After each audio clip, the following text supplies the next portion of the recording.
It's time for Twig This Week in Google. We'll analyze Apple's attempt to get cloudy, the iCloud, and a whole lot more. Adam Pash from Lifehacker joins us. This Week in Google is next. Netcasts you love. From people you trust. This is TWiT.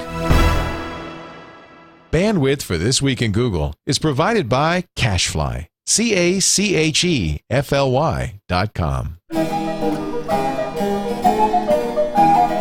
This is Twig, This Week in Google, episode 98, recorded June 8th, 2011. Welcome to Googlestan. This Week in Google is brought to you by Squarespace.com, the fast and easy way to create a high-quality website or blog. For a free 14-day trial, go to squarespace.com/twig and be sure to check out their annual plans for savings of up to 20% off. And by Netflix.com, with thousands of TV episodes and movies streamed to your PC, Mac, or TV instantly, plus get DVDs by mail in about one business day. For your free 30-day trial, go to netflix.com/twit. It's time for Twig, This Week in Google. And we're going to talk about Google and the cloud. Now we can use the word cloud because Apple is certified that everybody knows what the word cloud means. Partly cloudy. Gina Trapani. Trapani, right? You got it. Gina Trapani from smarterware.org. But you can call her Gina. I'll call her Gina. Yeah, you can call me Gina. I can't get the Trapani right. Gina Trapani is here. It's okay. It's okay. Honey's okay. In fact, we're trying to figure out how we can get Gina on TWiT on Sunday because she's going to be very close to here for Tim O'Reilly's Foo Camp at the O'Reilly headquarters. So we will make that happen. I would love to get you there. I need to see the cottage before the You know what we should do? We should have a werewolf tournament. Oh. And then, should I succeed in fooling you about my werewolf heritage, I'm going to accuse you instantly of being a werewolf. That's not going to work. Well, then you're going to accuse me back, and then it's just a matter of who believes who. Mutually assured destruction. It's a game, folks. It's a geek game they play at these kinds of things. Really? No, I think there's probably people who say, "What are you talking about?" Don't you think? That's Jeff Jarvis right there. He knows. He's never been to Foo. But he has been to me. And I'm afraid I won't get invited again. Yes, well, we're going to tell everybody, please, we want Jeff to come to Food Camp. So please invite. You know, you can't lobby for this. There's no way. I know that. That's why then you don't get invited. So that's catch-22. If you have to ask, no! Jeff Jarvis is at buzzmachine.com. He is also on the Twitter at Jeff Jarvis, and he is the author of What Would Google Do? And better bookstores everywhere. Also joining us right now, Adam Pash from Lifehacker.com. He's the tip guy. Hello. Lifehacker. I don't know why I have trouble saying Lifehacker. Lifehacker. Yeah, you should be used to it by now. .com. Great to have you back, Adam. Yeah, thanks for having me back. It's and happy IPv6 Day, everybody. Yes. Gina, you're the geek in the crowd, the programmer. What the hell is IPv6 Day? Uh-oh. I wasn't prepared for this at all. Uh-oh. I'll tell you. I'll tell you in my cracked way, and then you can correct me, okay? Okay. So we ran out of internet addresses. Who'd have thunk it? Because the current system, IP version 4, it's TCP IP, the Internet Protocol, the current version of the Internet Protocol, version 4, only allows for... Well, it's a dotted quad, so it's 8 bits by 8 bits by 8 bits by 8 bits. It's 4 bytes, which I think is what 2 billion addresses. 4 billion addresses. Anyway, we're running out. Running out. Yep. In fact, in some areas they have run out.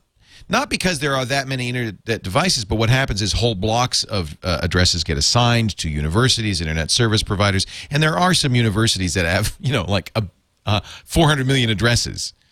And plus, once every device in the world gets connected, then that's what's going to happen. Then you will run out. Yeah. So they've come up with a solution, IP version 6. So it's 4 billion, 2 to the 32th addresses. This new one is they've added another 8 bits, another byte. So it's 5 bytes. So that would be 2 to the 32 squared.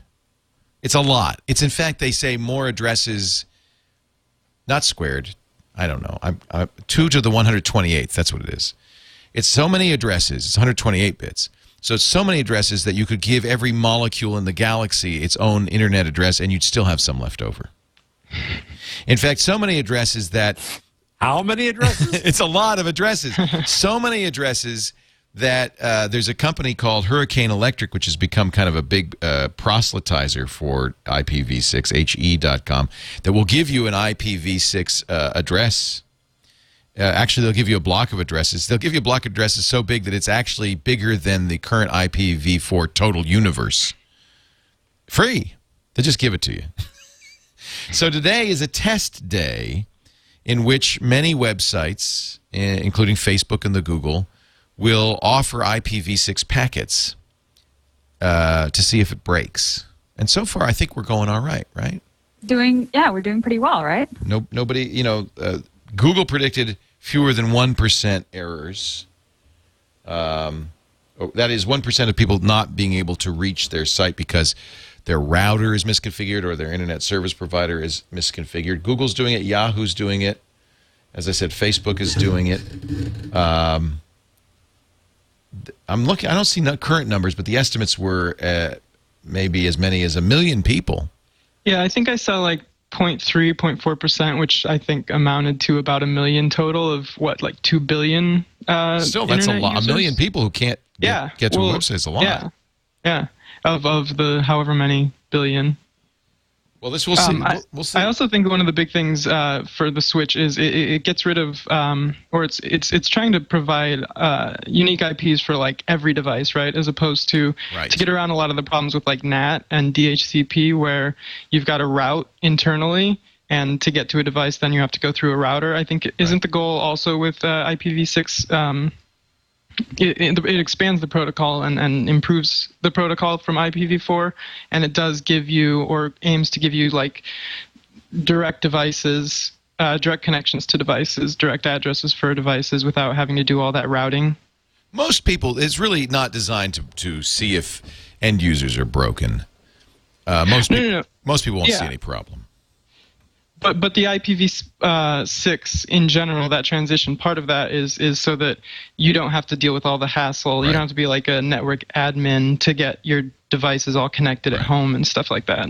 You just need a new router. You need new hardware. Most operating systems are IPv6 capable. Most routers currently sold routers are not. I think Apple's stuff is, of all things, but most ISPs haven't done it either. In fact, there's some speculation that most ISPs will just get around this whole thing by doing what's called IPv6 NAT, where they'll do the NATing for you. They'll still give you an IPv4 address, and they'll use IPv6 NATs. So it actually could get quite ugly. A lot of we shall see what happens. This is like a Google I/O, and everyone shows up with like a laptop and a phone and sometimes a tablet. So people have 3 devices on them that connect to the network, and then they wait to give you the giveaway because they know that everybody else, everyone's going to fire up yet another device on their person that's going to be, connecting to the network. I mean, we're going to come to a point where every person has several devices, on them at one point. That saved us for a long time. I mean, one of the reasons we didn't run out of addresses sooner. I know Vince Cerf. I remember talking to Vince Cerf 10 years ago, and he said, "We're running out of addresses." And he should know. He's the father of the internet, but he was the guy who came up, I think, with a protocol. But it turned out NAT address routing in routers everywhere saved us for a long time. But we are now, in fact, in trouble. I've got a different question though. When everything has a SIM.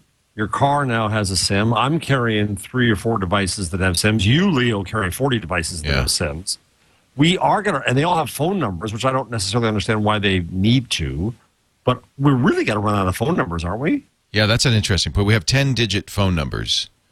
So, yeah, you could see pretty quickly we'd run out of phone numbers. There has been some talk, I think, of going to 11-digit phone numbers, which probably would break everything. That's going to have to happen eventually, right? I mean, phone numbers have been kind of expanding over time. We have an interesting... Actually, this brings up kind of an interesting question that I hadn't really thought about talking about on this show, but actually this would be the perfect show to talk about it. So we're building a new studio. It's a big office. We have 17 employees. It's a 10,000 square foot studio. We'll probably have many more employees down the road. Normally, when you build an office, you put a phone system in, don't you? A what? A phone. I bet you right now on your desk, Jeff Jarvis, you have some sort of PBX phone system. Yeah, barely. It's the world's worst system. Yes. City University has. So my question is that I saw you shaking your head, Gina. What should we do? We can't. What we're looking at is a virtual phone system. It's basically a hosted asterisk server. And then you buy phones, but it's $20 per seat per phone. And I'm starting to think, what do you even need a phone in a business for anymore? At UC San Diego, all the new buildings built on campus, like brand new construction, no phone lines, no cable lines. Wow. Just high speed, just high speed internet access in every room. That's basically what we have. The new studio has 35 megabits symmetric, plenty of bandwidth. Every employee has a cell phone. Yep. So Gina, there's no in-university phone number for people? Well, there are. This is just for new buildings, new construction. They're not running landlines. We're in this weird transitional state. Yeah, we are. Where some of my employees would like a phone on their desk. Some of my employees will like to use their cell phone. Some of my employees would like to use Google Voice or Skype. I think that's what I'll use. I'll just have a IP-based solution on my desk. I was thinking, should I have a... But what happens now? We have a receptionist at the front lobby. Do you have a phone? Well, this is good, and I should say that I'm talking about residential student buildings. I'm not talking about administration buildings. Right. Administration buildings, faculty do have phones on their desks still.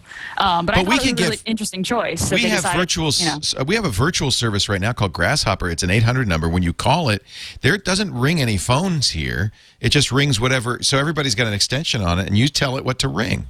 Right. Yeah, I think the main problem I have is when people use trunk lines and stuff, and the number that shows up on your phone, the callback number, is not the right number. It's the most irritating thing on earth today. I know that people in their homes are kind of slowly getting rid of landlines. Yeah. But if you're doing a modern business, I don't even know what to do. I think you've got to go. I think all decisions, when you come to a fork in the road, Leo, you of all people have to take the modern fork. I think so. There's no U-turn for you, man. You're going forward. No phones. That's it. Well, Eileen, our producer, is here. Now, Eileen is one of the few people in the business who would be making outbound calls to guests and then have to have them call her back. So I would think, Eileen, you would want a phone. She's going, eh. She uses her cell phone. Fancy Android phones that you've got laying around, Leo, but maybe not a desk phone. Well, that's the thing. But we don't. It's cheaper to buy a landline than to buy every one of them a cell phone. I'm not going to give everybody company cell phones. But you could. Well, but you can give them. I think they just use Google Voice. I used an IP phone at home, and it doesn't work very well. Right. An internet-based one. What we would use is industrial. She should go to Android with all choices. Well, she's an Android user. She does a show called All About Android. I don't think that's a question mark. So she's got to use that. She's using a Nexus S. I don't know. I think it's a very interesting question that I hadn't really thought about, but we sat down yesterday and said, okay, we have an IT guy. What are we going to do about phones? And it's like, I don't know. What's going to happen in the new Apple spaceship? Oh, is that a? Did you see the video? First of all, I have to say, yes.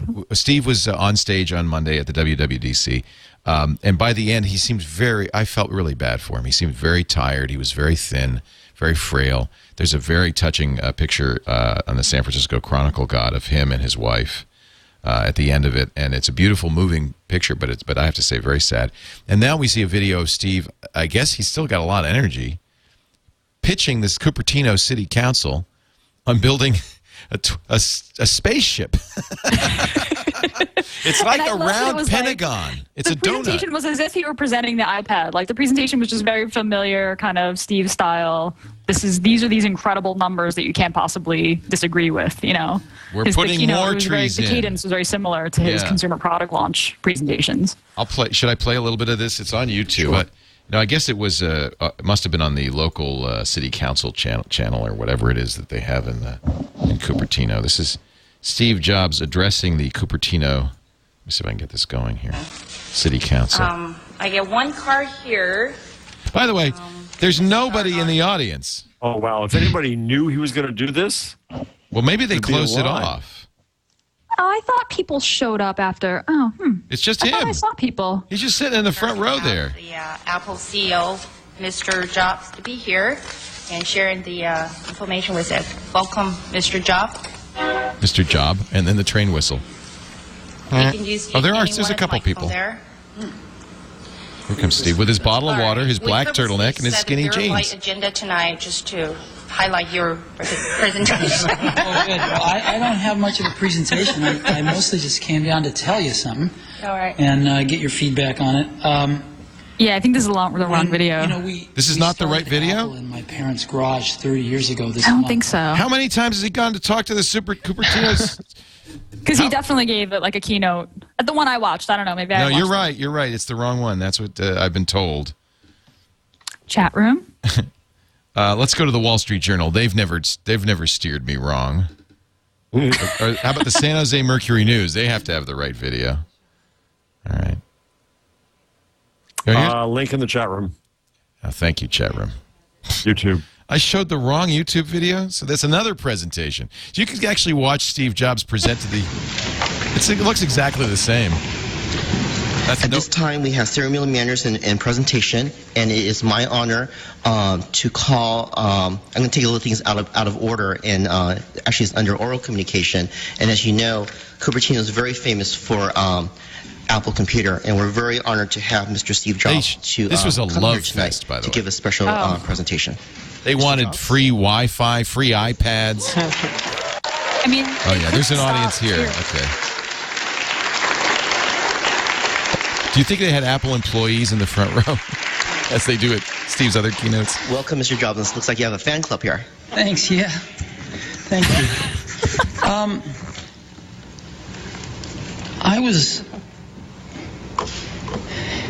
Apple's growing like a weed.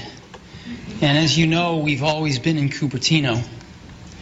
Started in a little office park. And so he did this like the day after WWDC. Buildings we are in Yeah, now. it was yesterday. It was yesterday, Corner of Deanza and 280. So let me see if I can skip ahead to And those buildings hold maybe 20. Find the pictures But of the... he does seem tired. You know, he does seem kind of like the plotting. I'm kind of glad I played the other tape because you can see And they built that he's You do tired. see a difference. Yeah.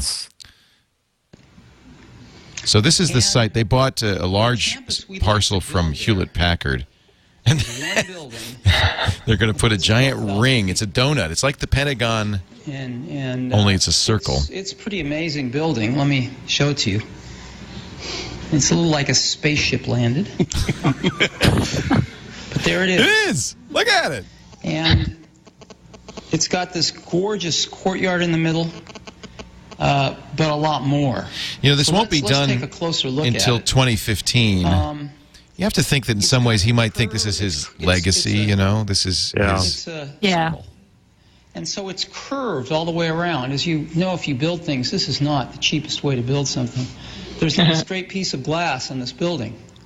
It's all curved, and we've used our experience. That's where I went wrong with the TWiT brick house. It's all curved. All over the world now. You weren't making the iPad of buildings, though. No. Glass in the world for architectural use. And we want to make the glass specifically for this building here. We can make it curved like this all the way around the building. And you can see what it will look like. That's, by the way, that's the girl in the 1984 commercial. She just needs a hammer right there. Again, today... They're also going to add trees. All the parking is underground. Just kind of cool. Yeah. This is going to be a cool building. I imagine the Cupertino City Council will approve it. They're going to add 40% employees to 13,000 employees. Well, that makes them happy. Yeah. They're going to increase the trees to 6,000, and all the parking is going to be reduced and put underground. 90% of the parking is underground. So, yeah. I mean, he's aiming to make a building that he said architecture students will come to look at this building. And the city council questions were just, they were all just so wowed. I mean, they must hear presentations from the dumbest people because they seem just over the moon. Like me, I'm in my 50s. So I think that a lot of them want to live around where they work. We have a lot of people It's actually very hard for me to watch Steve. He's so ill, obviously ill, and oh man, boy, what a genius! And I hope he gets to build this amazing building. I hope he gets to see it because it will be a legacy. 2015. Yeah, will be an amazing legacy. They hope to break ground, I think, next year. Next year in 2012. So it takes 3 years to build. Mm-hmm. There were a couple of good moments in that presentation. There was a point at which the city council asked when it will be done or when he'll break down or they'll break ground. And Steve said something like, "Well, I've been asking my people that same question too." Boy, do I know that feeling. It's a moment of humanity. Like even Steve Jobs has to harass his people to meet deadlines. You know, that is a common managerial issue. Speaking of Apple, they've updated iTunes, as you know, to support the cloud. In fact, I'm just downloading the new version. They've announced a new cloud music service to compete with Google's and Amazon's, and I think compete it does. They paid a fairly hefty license fee. It's thought to be more than $100 million to the 4 major labels for the right to do music fingerprinting. Which Google was supposedly prepared to do too, but they couldn't reach an agreement. Right. Well, and if you think about it, this is brilliant because it's going to cost $25 a month. I bet you Apple gives most of that to the record industry. It's a piracy tax. Because you're paying $25 a month for Apple to replace all your pirated cuts with high-quality 256 kilobit AAC cuts. You don't have to upload the music. You just have to run iTunes. Did I say a month? It's $25 a year. I'm sorry. $25 a year. And I'm sure that the deal, what they said is to the music labels, look, yeah, maybe they ripped the songs from a CD they bought, or maybe not. But either way, they've got the music. If you do this, you're going to get $25 a year out of them. Yeah. The labels are going to get the $25 a year? I bet you it all goes to the labels. I don't know what the deal is. Maybe 70-30 like the traditional Apple split. So this is the iTunes Match stuff, right? So this is like Shazam. Like I know that you have this song. Or exactly. I mean, Apple knows what songs are in your library anyway. So then they just... You stream the high-quality version? They basically give you the high-quality version? It's interesting. There's no streaming. But you download it. You can download it. Okay. So you're basically replacing your collection of maybe or maybe not pirated low quality stuff with the high quality version. They may have streaming down the road. Not necessarily low quality either. I know a lot of people who are kind of angry about the idea that it's 256 and you're paying like $25 to downgrade your music. If you have FLAC or 320 kilobit MP3s, maybe you'll be unhappy. Yeah. I suspect streaming may come down the road, but as far as I understand right now, there's no streaming, which is weird. So you're telling it, I own all of these songs. It's very uncloudy. Yeah, well, even all of this iCloud is a little bit uncloudy.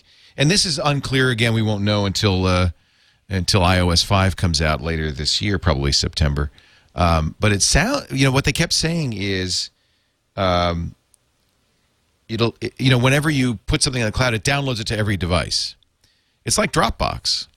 Presumably, there's selective syncing, and the screenshots I've seen of iOS 5 on songs anyway are you could just click each song one by one and say download that one, but you'll put them on your phone. It's actually unclear how much it's like Dropbox because with Dropbox, of course, like it all lives in their cloud. They were talking about something that I didn't entirely understand with iCloud, where there's a 30-day limit where it stays on the server before it goes to your devices, and then they say if you didn't get it in 30 days, you had plenty of time to get it. You didn't want it. Oh, that's weird. So they take it off after 30 days? There's some 30-day history limit that they were talking about, and it was really unclear what that actually meant. But yeah, and I don't know if that was. I mean, music's different because they're hosting the music, and they've got apparently, this huge thing. 18 million but your songs. Your files and your photos, the photo stream, there was like a 30-day history thing. That's for photos, I think. And then there's the. And this was unclear too, but it sounded like if they don't have it in their 18 million song collection, you can upload it. Yeah. So there is some cloud storage. I mean, most of it's not, because most of it's just saying, well, we got that song, we got that song, we got that song. There's one copy for everybody. I think there's still a big question as to how well that's all going to work with the fingerprinting and I mean, Apple said, Google's or jabbed at Google and was like, it takes you weeks to upload all of your music, and then with this, it'll take minutes. If you have a reasonably large library and it actually is fingerprinting all of them, I'm assuming it'll take more than minutes. It took me 2 days. I have 7,000 songs. It took me 2 days to get it up to Google Cloud. But I have it now on every Android device I have, which is great. Yeah, it took me a few days, and it wasn't like it was a painful few days. I didn't think about it. And then it's done. Right. It's, I'm not thinking about it. In fact, it's on my system right now. Anytime I add a new song to iTunes, it'll automatically go. Yeah, and if you're someone who actually doesn't manage all your music with iTunes, it actually actively monitors your music folders, so you don't have to, like with iTunes, if you add music to a folder, unless you use it to Apple's automatically add to iTunes folder, unless you put it in there, iTunes is never going to know when you put a new song into like a file structure or a folder structure. But Google Music will. Like, it monitors the folders and it uploads anything in the folders you tell it to, and on multiple computers. So everybody's in the chat room saying it's photos only that has the 30-day limit, not music. Okay. What about documents, though? I mean, it's because that's that's kind of unclear. Yeah. Well, fortunately, we have the great Shakespearean actor Richard Dreyfuss to explain it all for us. CNET, on their Friday Reporters Roundtable podcast, asked Richard Dreyfuss for a dramatic reading of the iTunes EULA. Listen. Please read this software license agreement carefully before using the Apple software. By using the Apple software, I think that's supposed to be Richard III. You are agreeing to be bound by the terms or of Lear. this license. Might be Lear. If you do not agree to the terms of this license, do not use the software. But the best one, he does a good Habermas impression. Oh. Yes. Oh, boy. Listen carefully. This license is effective until terminated. Your rights under this license will terminate automatically without notice from Apple if you fail to comply with any terms of this license. Upon the termination of this license, you shall cease all use of the Apple software and destroy all copies, full or partial, of the Apple software. Thank you. You have to think that's exactly how Steve Jobs imagined it when he wrote that EULA. Let 1,000 remixes bloom. I mean, how many? You're right. That's awesome. Everybody in the chat room is freaking out, asking for a link. It's CNET. CNET's Reporters Roundtable. Yeah. Okay. And there's more. I didn't even do it all. There's quite a bit more. I think I found it on Boing Boing. Yeah, Cory Doctorow linked to it. Yeah. The link has been posted. The link hath been posted in the chat room for all and sundry to enjoy. Thank you, Richard Dreyfuss. I guess he's kind of a geek, I've heard. Yeah. Pretty cool. Yeah, I went to some tech conference where they had him speak. Yeah. It was odd, but he was into it. We're going to take a break, come back with more Gina Trapani. There you go, number 3. Trapani. Trapani is here from Brooklyn and also from smarterware.org and thinkupapp.com. Also, Jeff Jarvis from the City University of New York and buzzmachine.com and Adam Pash from Lifehacker, all here to talk about Google and the cloud. We'll talk a little bit more about Apple's announcements, but there's a lot more from Google as well. There's actually a lot to talk about in general. It's a good day for Googlers. Before we talk about that, though, I do want to say that you ought to have a website. You really ought to have a website. And if you don't, I've got the place to go. People ask me all the time, where's the best hosting? Where should I go? And I tell them, there's hosts and hosts, but if you want hosting plus the best content management software, there really, in my mind, is only one place to go.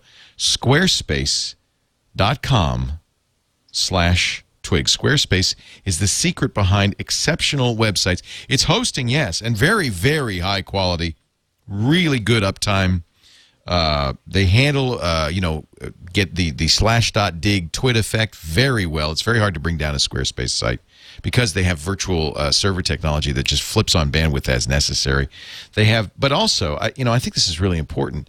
They have the software that you use to generate sites on Squarespace is super slick, super beautiful, and always secure because it's automatically up to date. That's the advantage of doing Hosting Plus software. There's iPhone and iPad apps.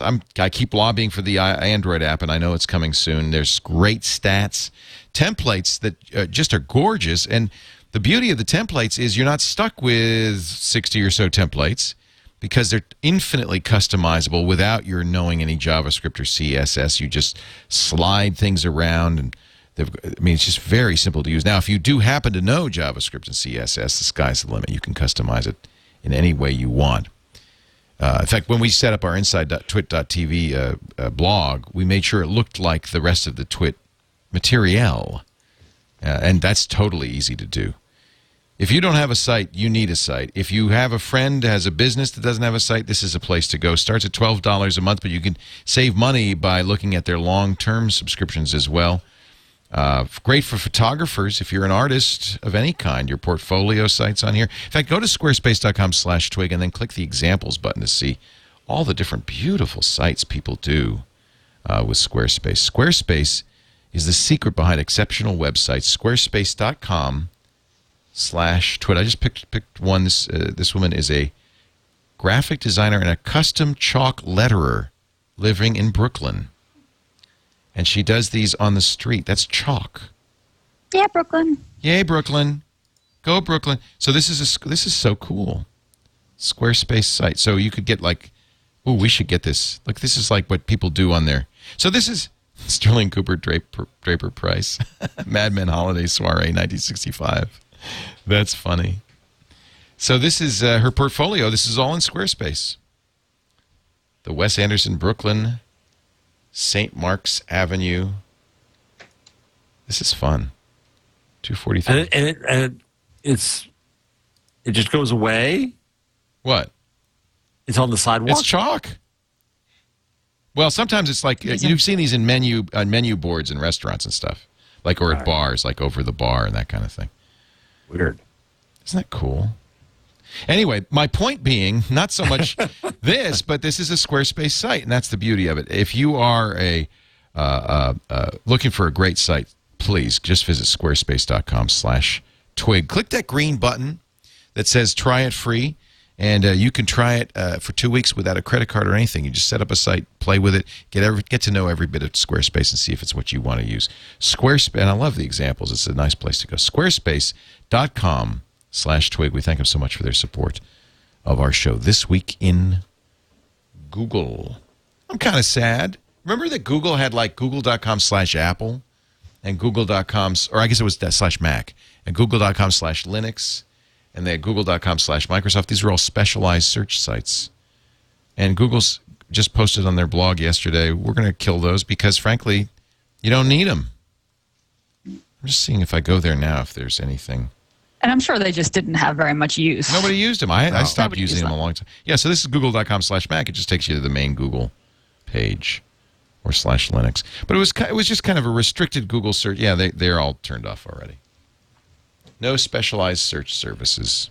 There seems to be some house cleaning. Last week we talked about the APIs they killed. Now they're killing this. Yep. I think they're... That's appropriate. Yeah, Larry says focus, I'm sure. Yep. Quite appropriate. You can still get your Google search results. Oh yeah, the results are there. Bork, in different languages, but they still support some of those goofy. Bork. Yeah, so they haven't killed all. How the fun long stuff. before they kill that, right? Yeah, I love that. I think that's hysterical. Look at these now it's display tips and these are all the languages, and most of them are real languages, but then some of them are a little weird. Bork is one. And isn't there a Star Wars one or a Star Trek one? There's Elmer Fudd. Oh right, Elmer Fudd. There's Hacker. Yes. I like Hacker. I mean, those can't see very much usage either, but, they get the hit of traffic every April 1st when people say... Yeah, we mention it, and there's a spike. Seychelles Creole. Wow. Sudanese, Swahili, Swedish. That is actually very cool. That is quite a language drop down. It's amazing. Zulu, Pashto, Maori. But I wonder. Klingon. Klingon. I wonder if you get a lot of. Let's. I'm going to do from now on. I'm doing all my searches in Klingon. Let's see what happens. Your preferences have been saved. Oh dear. I am going to be so sorry I did this. Google. There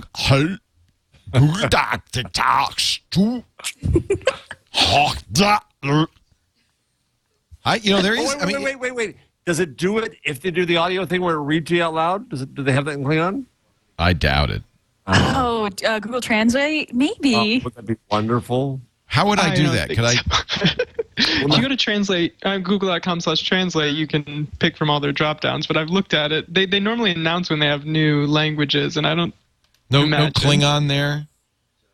JK. No, just Korean. Oh shoot.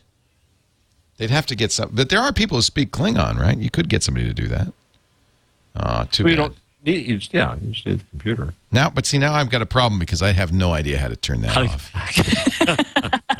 I don't know what anything means. Oh, wait a minute. There it is. Google.com in English. That's nice that they put that right there, because I was an idiot. And Der Damas Pork. A cow. Give me that. Is that what? I don't need. Somebody wrote that. Somebody said that's somebody's 10% project, 20% project. There was a line to do that one. Yeah, I could translate that into Klingon for you. They need to get up to date and add like Navi or the newer Ewok. Kazakhstan. I don't know what this story is. Kazakhstan, which is Google. Fascinating. You think this is Google.kz is a Kazakhstan search. It's just like Google.cn is for China. But the Google.cn servers, as we know, are not in China. They're in Hong Kong. Kazakhstan has said, if you want a Google.kz, you have to host the servers in country. What does that mean, Jeff? Well, it means that then they can shut it off. And so Google's saying, no, we're not going to do that. So if somebody types in .kz, they just redirect them right away to google.com. And they're saying that's a pity because they can't target the searches. But, of course, I would think they can just based on IP address. So I think they're just getting a little tough there. But that is one of the scary ways that countries will try to control the Internet. Hello, Sarkozy, right? Right. And Eric Schmidt says, for example, that the single point of failure for the Internet is country domains. So now I've solved my Klingon problem. All my searches are in Kazakh. Or was it Russia? What is it? It's Cyrillic. I can see the Cyrillic character. Or no, there is it? I don't even. Oh, great. I wonder if it's more than just filtering the searches. I wonder if there's also some interest if they host their servers there in going to the servers and saying, okay, what did this guy look for? Exactly. It's privacy as well. And if Kazakhstan gets away with it, you know darn well that China and Iran and pick your totalitarian bozos will do the same thing. Now, it's easy to say no to Kazakhstan. Yeah. It's not like Kazakhstan has the muscle to say, we're going to cut you off, Google. But we have to go to our ambassador. No, I'm going to miss the punchline. What was the guy's movie? Borat. Thank you, Borat, yes. Is he from Kazakhstan? He's something like Kazakhstan. I think it was Kazakhstan. Was it really? Chat room. Is it really? Sure. Was he from Kazakhstan? That's kind of ironic.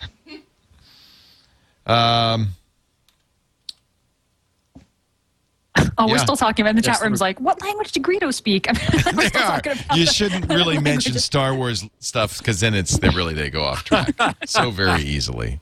It's interesting that Jeff said that they probably could provide the personalization just by checking the incoming IP address. Exactly. But it seems like they're making a point that they refuse to do this because they're in support of the open internet. This is very much Google's open internet stand being made publicly. Good on them. That's what I see. At some point we end up with a server farm on the ocean in a new land called Googlestan. Well, it's like pirate radio, right? In the old days, when Great Britain tried to censor radio stations, that's where we have to go. They put the radio stations on a boat.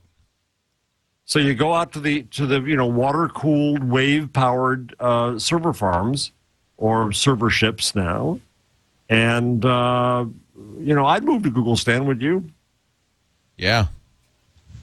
It's a lonely, dark place of boring servers. It just be really loud servers. But sure. Hey, one of the things that got a lot of attention on the Apple announcements was the fact that iOS 5 is going to have very tight integration with Twitter. Basically, all the Apple apps, you'll be able to tweet from the app directly. You'll only have to log into Twitter in the Apple preferences, and from then on, everything will know what your Twitter account is. And there's an API, so developers presumably will also build in that kind of tight integration to Twitter. A couple of things came to mind. I mean, a number of people said, "Oh, that's a slap to Facebook," because basically Apple's throwing. This is about that internet identity thing we talked about, Jeff, last week. Which is exactly what that is. Where is your canonical identity on the internet? Is it at Jeff Jarvis? Is it Facebook.com/Jeff Jarvis? What is your or Google profiles /Jeff Jarvis? Well, the way you phrase that is very because I thought it was I guess Jobs said that trying to do a deal with Facebook was prohibitive. Onerous was the word he used. The problem with Twitter, of course, is that you can make up identities right and left. The proportion of true identities in Facebook has to be much, much higher.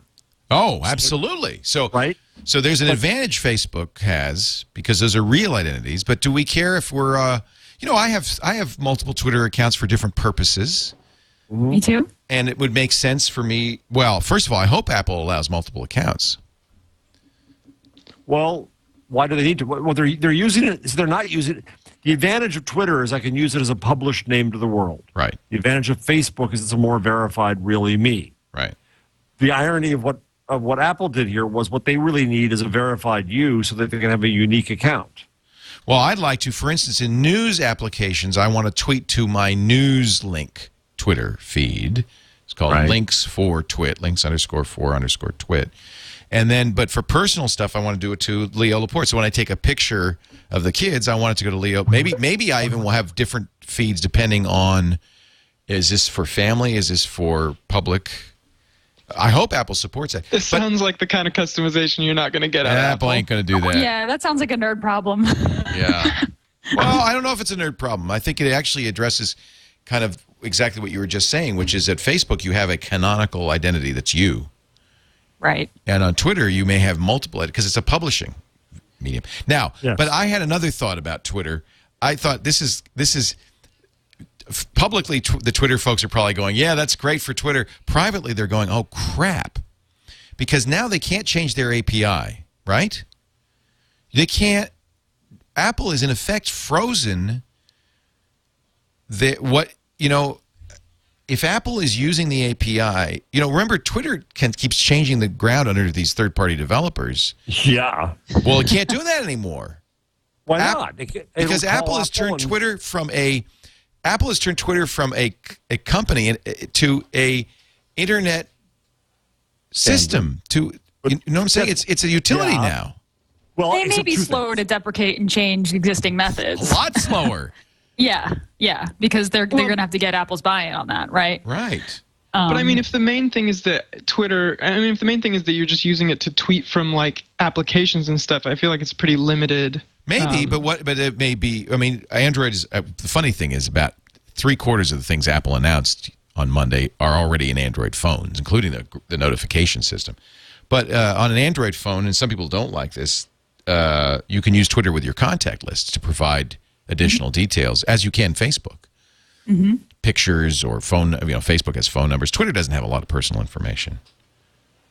But I think in some ways, Apple made Twitter something less than Twitter was. It made Twitter something both simultaneously more and less. Yeah, but all Twitter has to do is call Apple and say, we're making this change. They're going to let them know. Well, the problem, of course, though, is you get in the same situation that you're in with like Google Maps on iOS, where it's baked into the distribution. And if Apple says, no, I don't think you're going to change that API call. Well, they can't just update an application. They've got to wait for a full operating system. But Apple literally could say no, we won't. If you don't, you might break iOS, but we're not going to change anything. And that's 20 million Twitter users who go, what the. Well, now Twitter will know what it feels like. Normally the way that it goes is that you release a version of an API and you commit to supporting that version to a certain point. So if version 1.0 is out and then Twitter releases version 2.0, they're still supporting 1.0. It's like Windows XP, we will support this up until this time. They're going to give Apple plenty of notice. I mean, this is kind of, but developers will be able to take advantage of the new API calls while they kind of slowly sunset the existing ones. I just think that this is going to make that roadmap, that timeline, a little longer, right? Because Apple's releases, I mean. So you don't think it kind of promotes the notion of Twitter as internet infrastructure? No, that's right too. It does, but it's not a good infrastructure because it doesn't do identity well. And B, more importantly, it's scary because it doesn't think of itself as an infrastructure company. It's going its own way. I can imagine. I haven't read Dave Weiner on the topic, but I can imagine he's going batty. Right. No, it's not that, Dave. I'm not saying you're batty. I'm just saying that the topic would make one batty, anyone, including me, batty. Okay, making it clear here. But this is the problem of being trapped with Twitter. It's a kind of a bear hug from Apple. I mean, it's a big deal. I think it's a huge, great deal for Twitter. And, if the one canonical identity or if the verifiable identity thing becomes an issue, I mean, Twitter did start to roll out that verified identity mechanism, which I don't think is available to most people. I mean, right now it's like for celebrities who might have impersonators, but they could. I mean, it's not crazy stretch of the imagination that they could extend that to anybody who is willing to provide a phone number or credit card number to say, yes, this is me. So, I mean, that could kind of take care of the identity thing. And I think it's huge. I think it's going to, I hope that Twitter can stand up to the traffic it will bring them. It's kind of interesting because there were rumors that Apple might buy Twitter, and instead they just co-opted it. Free. We got all the Twitter functionality free. And that's kind of what I mean, is that Apple's just kind of piggybacking and said, good, nice job, guys. Well, I mean, Apple tried social with Ping, right? They couldn't get Facebook to go along. Right. Facebook didn't really, the Facebook integration was anemic. They couldn't come up with a good deal. So, I mean, this makes a lot of sense. And I'm excited. I'm excited that they went with Twitter. I'm a fan. Well, it makes me think I'll use Twitter a lot more. Right, because it'll be right there. Right? It's now anointed.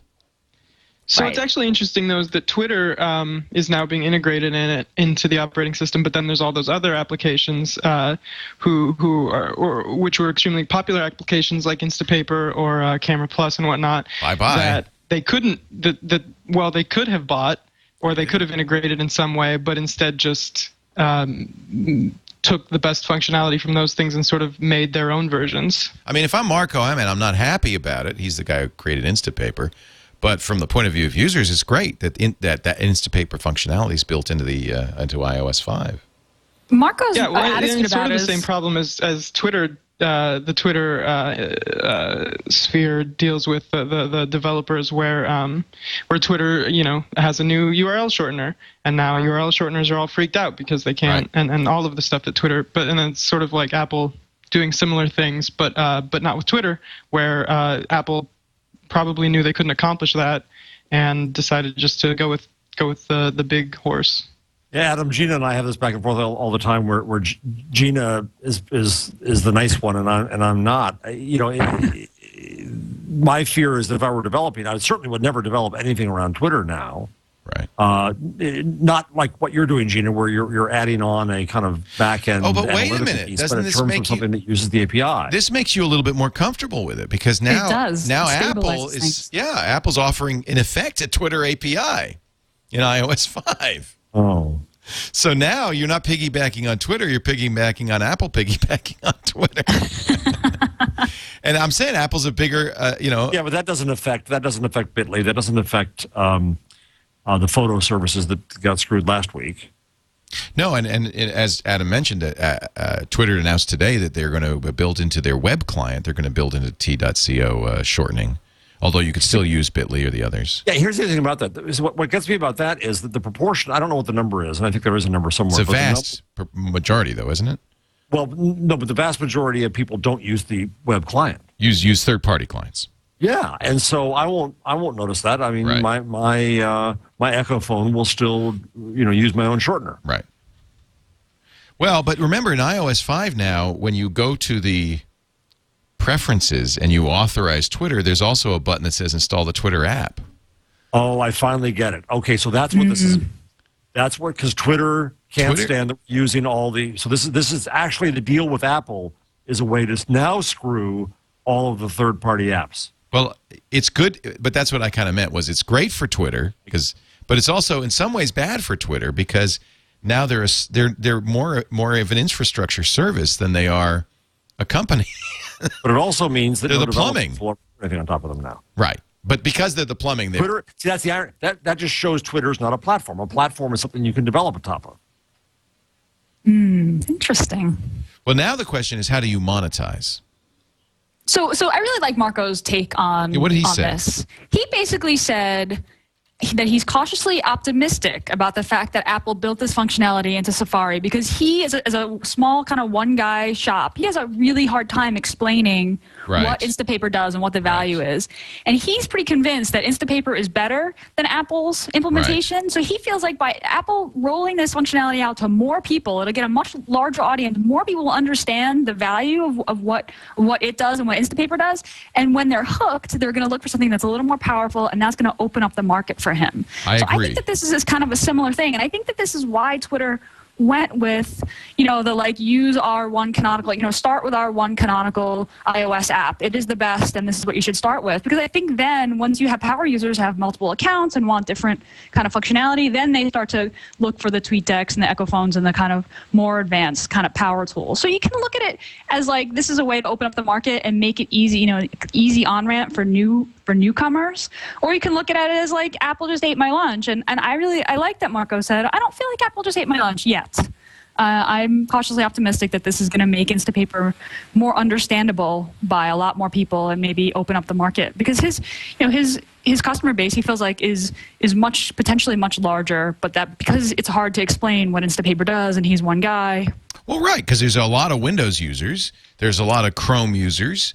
Just because Apple did it on Safari doesn't. I think he's absolutely right. I think especially the fact that it's just on Safari, it's just kind of that's so limiting. It's a little annoying that they copied him. Yeah. Yes. I'm sure he feels that. He's got to. Yeah. But also kind of, it's kind of a pat on the back. I mean, when the Gmail engineers looked at my extension, Better Gmail, which is made up of user scripts by lots of other developers, I'm totally not taking credit. I just sort of bundled them together and said, oh, you know what, we're going to build these into labs because they're doing really well in your extension. I was like, that's great. I'm really glad. I took it as a compliment. Neat. In a way. In a way. Of course, I wasn't building a business on that, so it goes both ways. I think Marco's done well, and I don't think there's any question that Instapaper will continue on and do well.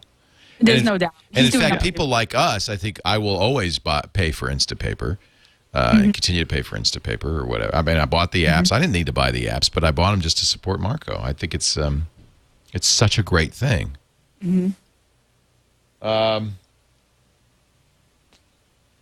All right, so we'll see. The iOS won't be out till the fall. We have lots to talk about in the fall. I talked a little bit about Google's cloud service. Does this change Google's cloud music in any way? Does it change? Is it a threat to Google's Docs and other Google cloud services, or does this like Instapaper on the Safari? Does this just validate what Google's up to and make a bigger business for them? It's so unproven whether this will be workable, right? Let's not forget about, not me. I find that iTunes, in a brilliant UI company, I still find iTunes to be incredibly awful, counterintuitive, and awful. And it becomes the basis of all this stuff. Can I see putting all my documents and all this stuff through iTunes? No. It's not quite enough. No, and so, Google's far from perfect on this either. I mean, Dropbox, you got to pry out of my dead hands in terms of the functionality. Do you agree with Peter Kafka that iCloud Music is a meh? I don't know yet. I don't know. I think we don't know yet. He says Google and Amazon dodge a bullet. What do you guys think?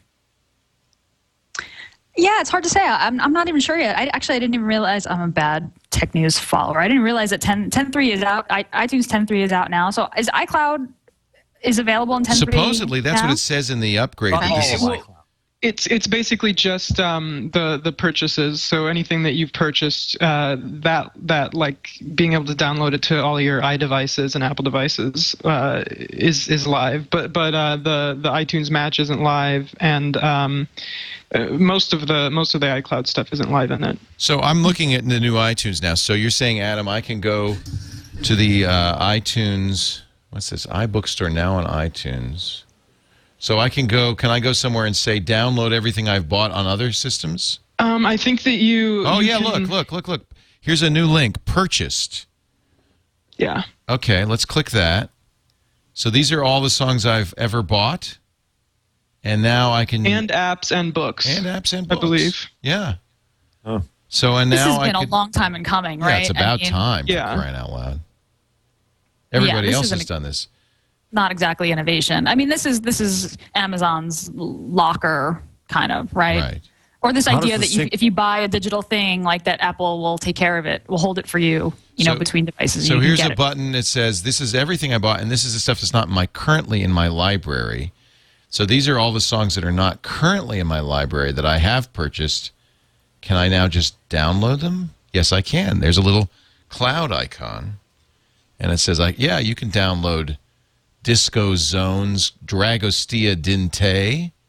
So explain something to me.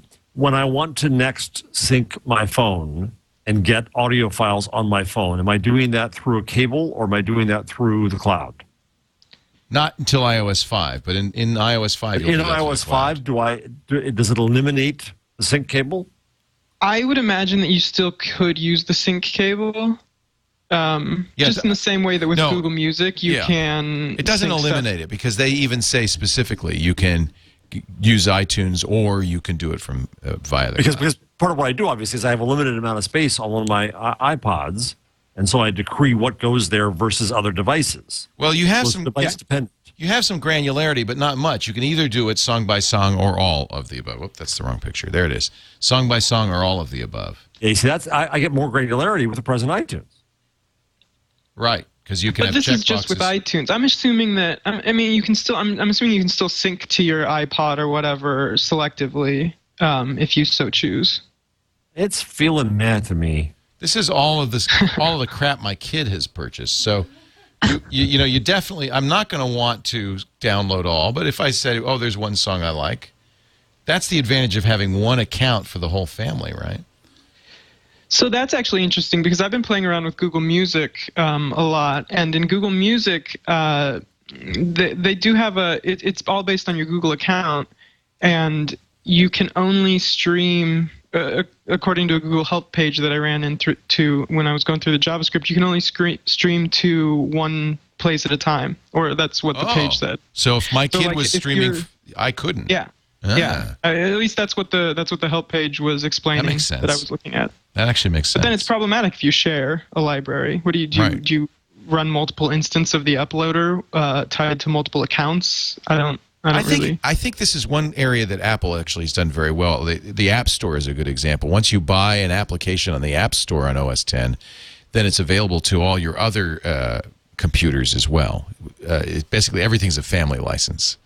And I imagine they'll do the same thing with music. There'll probably be a limited number of devices, maybe 5. But I think that's something Apple's done well. And they can do that because they own the whole chain, right? They know exactly everything. 10 devices with a maximum of 5 computers can be synced with the service. So you can have your iPhone, your iPad, and 5 other computers. That's why you don't want a family license, though. Well, I mean, how many computers do you have? Well, but even number of devices, right? So I have a phone and 2 iPods and an iPad. So there's 4 iPhones in my family. In my family, I take up half the 10 devices. But you're unusual. Family of 4. Are you saying I'm weird, Leo? We're a family of 4. Let's say we've all got iPhones. That's 4 devices. We've all got computers. That's 8 devices. And we all got iPads. And a couple of, well, if you all have iPads, then you're screwed. Exactly. So you can't if you all have iPads, you can afford to buy music separately. That's right. Just kidding. One of my students in my entrepreneurial class this last term, a really good guy, had a great business where I don't want to give away the business, but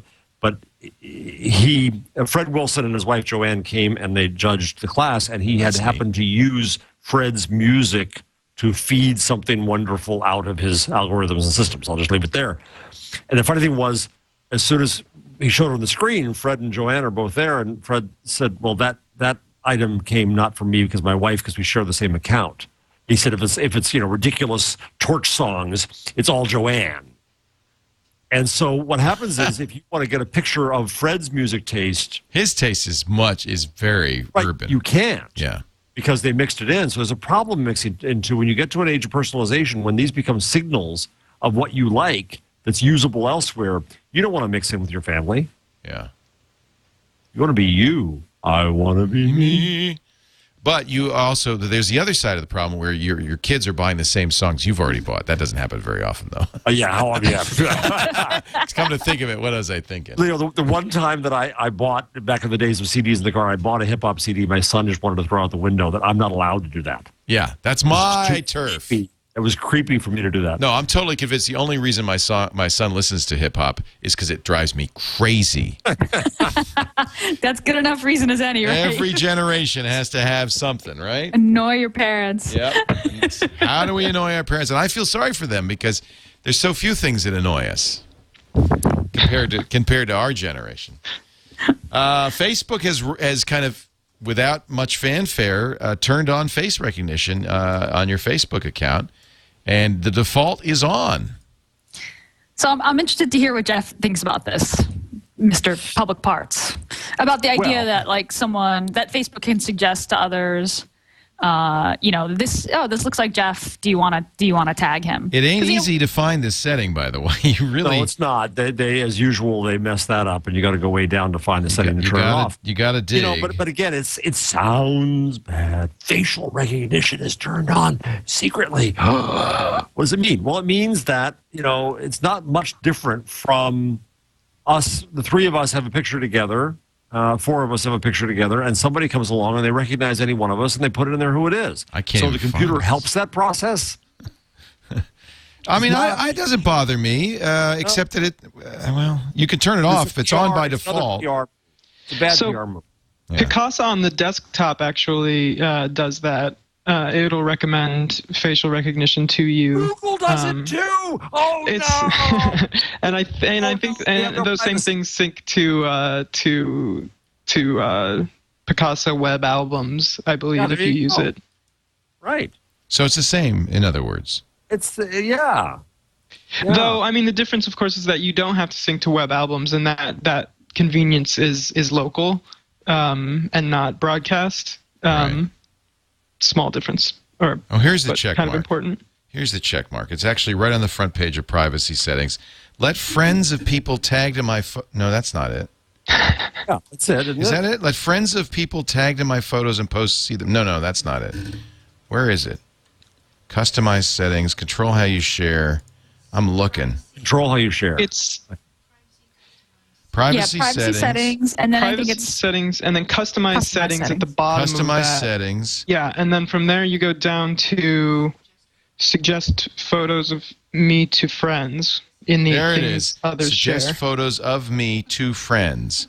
Think about that. Suggest. And it does not show you what it is currently set to. It just says you have edit to settings. edit settings. Yeah, that's and you all click done. it. And then and it's still just a enabled by toggle. default. So you have to disable it manually because otherwise it's normally enabled. Yeah, this is as a PR move. It's all stupid.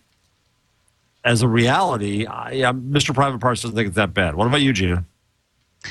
Well, I think we've had this conversation before about how you can take certain measures if you want to be private about where you live or where you've been or who your friends are. You can do certain things, right, to protect that information, but you can't control what other people can do. And it's so easy for other people to kind of share information about you. And I think that's one. This is just another way. And I think Adam's point is really good. Is like Facebook makes it so easy.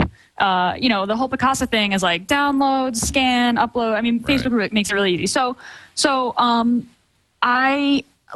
not. it enables your friends to broadcast information about you, whether or not you necessarily want that to happen. You do get notified and can remove the tag. Exactly. You have more control on Facebook. I can put up a picture of you on my blog or on Flickr or anywhere on Google or anywhere on the web, and you can't do jack about it. That is true. On Facebook, you have the ability to take off your name. Absolutely. That is absolutely true. And I have had to go through. What's that? Can you not remove tags from Flickrs when they tag people? I think it's just text, isn't it? Can I? I mean, if I just put in searchable text, Adam Pash. You just mean if you're descriptive, because you can tag people on Flickr now, yeah, you can as people. As opposed to just text. Anyway, but the thing about it is, what it's doing is it's taking a feature that they can already do, and it's not automatically tagging you. It's automatically suggesting you. It's recognizing your face and saying, hey, I think this might be Gina. And I think at the end of the day, they're making it easier to do something that you could already do anyway, and it's not forcing anyone to do it. Yeah, and it tells you that somebody just tagged you in a photo. And I click on that, and I go look at it, and if it's not me, or if it's somebody I don't want to be doing this, I can unfriend them. I can do all kinds of things. Of course. Right, and it still requires your friend to say, yes, this is Jeff. Yes. Tag him. Right. It doesn't address the larger issue, though, of people who have their Facebook friends tattooed on their arm. When do I get the notice that my friend got me tattooed onto her? Leo, I hope that I'm somewhere on your body. Oh, I've got a special place for you. We're going to make that happen at Foo this weekend. We're going to get the Jarvis tattoo. This woman apparently has all 152 of her Facebook friends tattooed on her arm. It is just so friggin'. Why not? God. Why not? That's a sleeve, all right. Yeah, it is quite a sleeve. It's actually kind of cool looking. I like the... It does look good. Gina, no. My question is, what if you want to break up with that person? Are you... Yeah, you don't unfriend. Once the tattoo's there, there's no unfriending. Friends for life, baby. I hope that this person notified everybody whose image she decided to use on himself. That's the ultimate tagging, isn't it? Well, I have no control here. I can't untag. Honeymoon 2, Bachelor Party 2, right? The Tyson tattoo has a copyright around it. You saw that story, right? Yeah, they've got. Yes, they're suing. Right. So is that an appropriate use of my image on your arm, honey? Just don't put it on your face, okay? Yeah. Then you might be in trouble. On the media did a segment. They had me on this week to do EG8, but they had a segment before that, which was kind of great. Was saying that basically with the, I know this is way off cloud, but could the owner of the tattoo, if you had that tattoo on your face, keep you from ever being pictured anywhere? That's a good question. Yeah, isn't that interesting? I saw some lawyers debate this issue, and it's really complicated. Yeah. So Mike Tyson has a tattoo on his face, and he very has a distinctive license from the guy for this specific purpose. Well, the guy didn't actually trademark the tattoo until recently. Okay. Oh. So Hangover 2 comes out, and Tyson's in Hangover 1. I don't know if the guy's. It's Mike. Yeah. But then the guy, and I think this is maybe legitimate, that in Hangover 2, they copy the tattoo on another guy. Right, and Tyson's in Hangover 2, too. I thought that's the whole thing. Well, apparently it's okay for Tyson to wear it. Because he has the license. And so Tyson is suing? I didn't see the story. No, the artist who created the tattoo for Tyson says, that's my trade dress. That tattoo, I own that design. You can't use it on another person. Tyson can appear in a movie because it's on his face. I guess just the virtue of the fact that it's on his face gives him a license, right? Right. And one lawyer said that if they're making fun of Tyson, then it's fair comment. It's use. Parody. Yeah. That's exactly the defense. But if they're making fun of the character in the movie and they're using the tattoo to that end, then it's a use. Right. If it's parody, it's another matter. And this sounds like you seem like you have a lot of money and I could make some by suing you. That's what it sounds like. Yeah. So there's a game going on right now, 2-day-long game on Google that gives you a preview of a Chromebook. I don't know do you get a Chromebook if you... I didn't understand. Okay. Plus, by the way, I almost did it on whatchamacallit, for men only. Guilt, but it was no returns. Yeah. Oh. No, you got to be able to return. So you couldn't have the reboxing. So. No reboxing. I reserve the right to rebox anything in life. Yeah, I think you're absolutely right, including your tattoo. Yes. So you could get a Chromebook early, I guess is the idea. And so there are a bunch of links that they've been putting up on the Google Chrome blog. I don't know that people are just dying to get the Chromebook. I mean, this is the thing. Like, are there people clamoring to get the Chromebook early? I don't know. I feel like people like getting free stuff. It's not like if there were a contest to get an iPad 2 early or something like that. Yeah, like this is like people participating are excited because they're going to get a free computer. Right. No, I think you still buy it. You just get it early. Oh, that's all you. I don't know why anyone's going to participate. This is not. Maybe I'm wrong, but that's the impression I get. One of the stories that I saw said something about how Google, I think, tries to recreate the Gmail invite scarcity kind of thing with a lot of new product launches, and nothing really quite has been, like that. No. But I wish you well, Chromebook. We're going to get to our picks of the week, our tool of the week, our tip of the week, our number of the week, and Adam's got a tip of the week. I do. So an extra bonus tip this week. There's a good guest for you. Yes, a good guest. A guest who does his homework. But before we do that, I do want to just give a little plug to my friends at Netflix.com. If you don't yet use Netflix, if you'd like to know more about it, we have a 30-day free trial. Whoa! Netflix just redesigned. Whoa! Netflix.com/twit. Go there. I'm on the Net Watch Instantly thing. So now they've got big pictures of the DVDs. Ooh, and it's slidey. Schmancy. Wow. I guess they want more people to watch instantly on the computer. I call that Apple-y. It's very Apple-y. Look at that. Yes. It's like cover flow. Right. I'll tell you, I love Netflix. If you have not yet tried this, Romancing the Stone. If you haven't, that's what I use this for, is watching crappy movies. So movies you'd be embarrassed to rent, but there's very little opportunity cost to this. You just press the button and you start watching the movie. So I didn't have to go to a movie store. I didn't have to get a DVD in the mail. I just watch. So I actually do watch more guilty pleasure movies, far more guilty pleasure movies on Netflix Watch Instantly. That's a good reason to have it. Try it free for 30 days. Netflix.com/twit on a PS3, Xbox 360, Nintendo, Wii, Blu-ray players, TVs, or on your computer, Mac or PC, and your iPad and your iPhone. And now some Android phones. You can watch your Netflix movies in high def. It's fantastic. Let's just sit back and watch a little bit of Romancing the Stone with Michael Douglas and, I don't know, some lady on a vine. Who's in this movie? Who?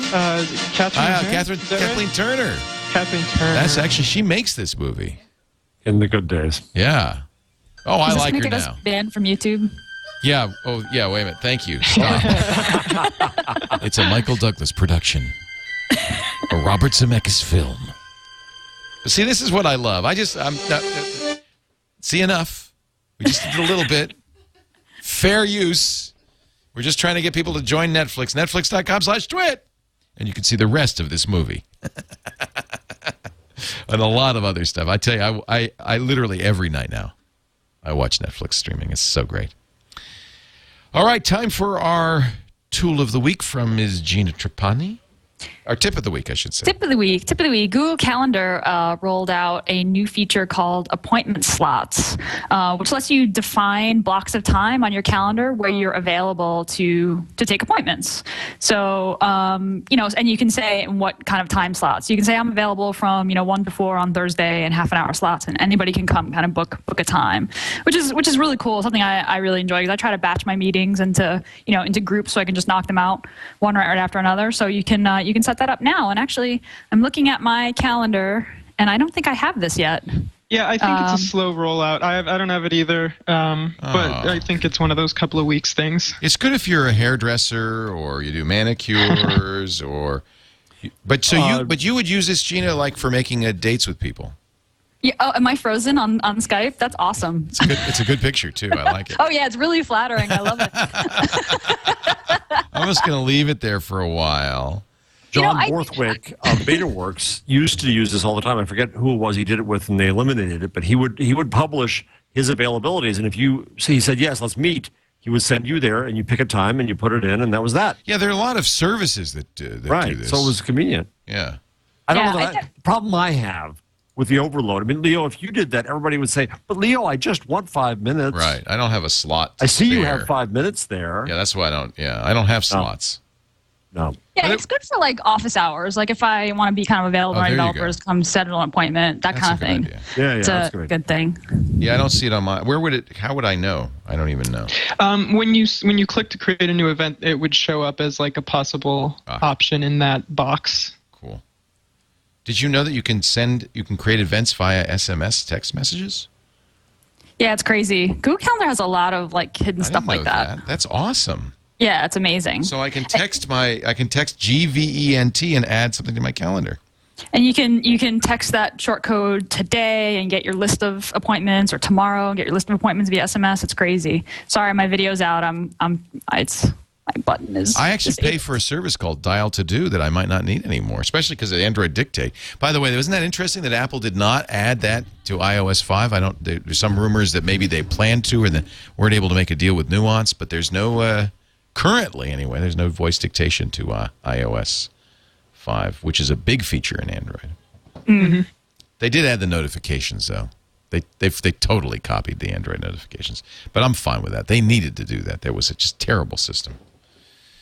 So you got no video? That's all right, Gina. We're almost done. Yeah, anyway. sorry about that. I'm messing with preferences right now, and I'm getting the beach ball, which is not about it. not I promising. can hear you, and that's what I care about.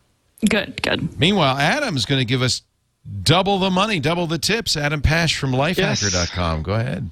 Okay, so you may have seen a few weeks ago, Gmail and AOL got together to let you add AIM, AOL Instant Messenger, AIM users to your Google Chat inside Gmail.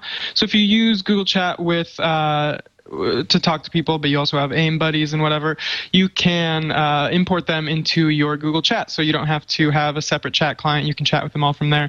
There's a mass importer at aim.com/import-to-gmail, and it'll import, I think, something like 38 of your most used AIM buddies. And the cool thing about it is once you import them into Gmail, Google Talk, Google Chat, whatever it's supposed to be called, you can also IM those AIM buddies from Talk on your Android phone too. So it sort of adds a new protocol into what you can do with the default Google apps. So this is actually a AOL feature. Well, it's an AOL feature integrated directly into Gmail. Google and AOL got together to make this happen. That's great. That's great. So Google Talk now... It always supported AIM. You could log into AIM from Gmail. Now it actually puts the AIM contacts into your Google contacts that if you're using something like Google Talk on your Android phone, you can still IM back and forth with those AIM contacts as well as your regular Google contacts. I'm going to do that right now. Awesome. Yeah. Awesome. Jeff Jarvis, our number of the week. A little one here, 30%, and that is the increase in Arab Facebook users this year alone. Wow, and that's because of the Arab Spring, I would guess, right? Yeah. Holy I think cow. it's wonderful.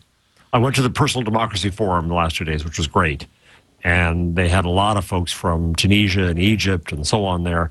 And I talked to one researcher who just got back from Egypt who said that there's kind of a little bit of a backlash here is that the revolutionaries want credit. They don't want Facebook to get all the credit. No one really gives Facebook all the credit.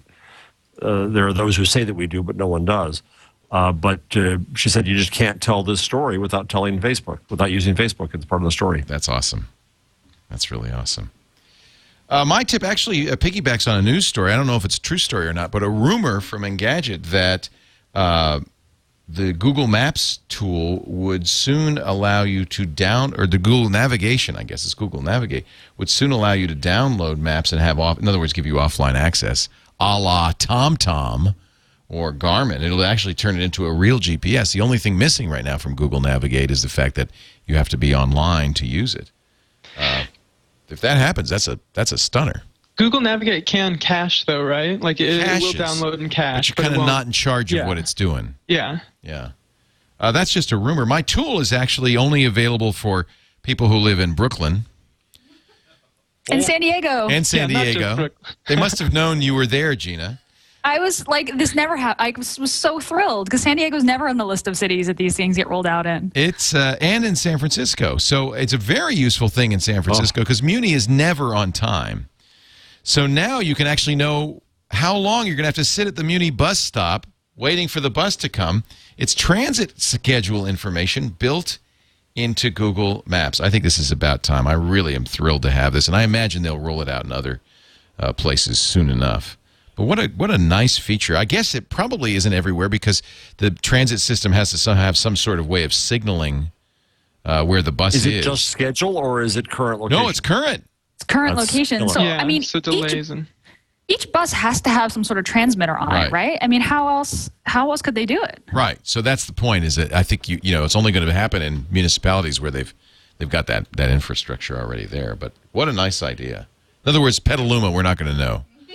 It ain't going to happen in the Petaluma bus system. You have buses in Petaluma? Yeah, we do. They're little short buses. They're short buses. They're little buses. They're bitty buses. Nobody takes them. They're always empty. It's great. It's great. I don't even know what it costs. I've never taken a Petaluma bus, but somebody must. Ride a chicken. That's about it for this particular program. Gina Trapani has lost her picture, but I'm sorry. Fortunately, she's still with us. I have the pinwheel of death. She's a disembodied voice. Yes. Why does it seem to happen to me more than anyone else? I don't know what's up. That's because you live in the cloud, Gina. That's it. And the connection here is sometimes wonky. Your beauty breaks the camera. That's what happens. That's okay. Thank you, Jeff. That's how I'm gonna put it. It was a great show. It was awesome being. I love having Adam too. It was always great. Fun. Yeah, Adam, you must come back. Gina is at smarterware.org or thinkupapp.com. And, of course, her handle on Twitter is at Gina Trapani. We'll have to do this from now on because Twitter is now the official Internet Identity Service. Blessed by Apple. We must. Yeah. I was watching MSNBC the other day. They didn't do lower thirds. They didn't do people's names. They just did their Twitter handle underneath. Serious? Yeah. Just the Twitter handle? That's easy. I mean, I don't know how long. I mean, it might have been just. I was watching for a few minutes, and it's Lawrence O'Donnell. And it's just at Lawrence. And I mean, I was really interested that they would feel like that's sufficient. Yeah. Now, if they were in France, it'd be another matter. You heard that France banned that? You can't say on French newscasts, follow us on Twitter or Facebook because it's anti-competitive. Oh. Crazy. Wow. We want them in charge of the internet, don't we? Yeah, really. Not. I guess you were right about Sarkozy all along. Gina, I will see you at Food Camp in Sebastopol this weekend, and we'll get you on TWiT right after if we can figure out the logistics. Right on. Thanks Look for forward being to here. it. Jeff Jarvis is at the City University of New York. He's a professor there. That means he's educated. He's also a writer at buzzmachine.com and his book, What Would Google Do? And Look for Public Parts in September. Brand new book. Great to have you at Jeff the galleys Jarvis. tonight. Really? So, but you finished the book, so this is just like making sure there's no typos. This is praying that there's nothing horribly wrong in it. Yeah, whenever I would get that, like editor's copy, I would just go, yeah, that's fine. Oh, no, I'm nasty. And then the book comes out and you want to jump off a bridge because you see a typo. Yes. No, I don't care. You know what Cory Doctorow does? It's great. He has kind of this crowdsourced typos. You get a free copy of the book if you find a typo and a footnote on that page. Oh, that's neat. That's Brilliant. really neat. Cory's great. Great with the woofy. Cory's amazing. Good woofy there. Adam Pash, thank you so much for being here. Adam is a writer for Life. Well, actually, what's your title at Lifehacker? I am editor-in-chief. Not merely a writer. He's the man. He's the man at lifehacker.com. Thank you so much for having me. Thanks for being here. We really appreciate it. Thank you all for joining us on this episode of This Week in Google. Make sure you tune in every Wednesday, 1 p.m. Pacific, 4 p.m. Eastern Time. That is 2000 UTC at live.twit.tv. Of course, you get the show after the fact in audio and video at twit.tv/twig. We are very close to launching the new website. I'm very excited about that. It'll make it much easier. Each show will have its own community around it, by the way. So we will have a chance to have kind of interaction with people who watch the show. Oh, cool. Yeah. Get me in that beta. Cool, yeah. You bet. We'll get you in the beta, absolutely. Right on. In some ways, that's what these bricks are ending up supporting. It all kind of goes into the same fund. The bricks are to help us build the studio, but money that we can save on the studio construction goes into the website design. And we're hoping to launch them both at the same time. Bricks.twit.tv, if you don't have a brick yet. I was actually very moved. I went through the first 650 inscriptions because they're about to they laser them into the bricks. And I was just so touched. There were memorials for people. There were kind words. It was just really neat. I think it's really... I'm really glad we did it. I really am. Bricks.twit.tv if you want to get your name or your Twitter handle or your company's name or even your company's logo, because we have, on the bigger ones, we have room for a logo. Bricks.twit.tv if you want to find out about it. If you're international, go to that site, but you'll see a phone number. That's the number you need to call to get international sales. Thank you all for being here. We're going to go on a tour of the Twit Brick House right after this, by the way. So I hope you'll... Exciting. Stay tuned. Well, we got a lot done. A lot done. TNT's coming up next, though, with Tom Merritt. Thanks, everybody. We'll see you next time on This Week in Google.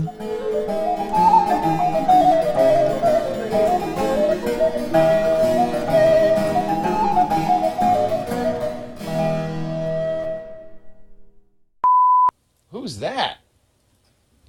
That was my dog. Excuse him. That's my dog. What's your dog's name, Adam? Buddy. Oh, see, a lot of geeks, like Nick Bilton's dog is named... a lot of geeks have geek dog names. Yeah, we call him Budman. You can see him thereabouts. Oh, yeah, there's Buddy.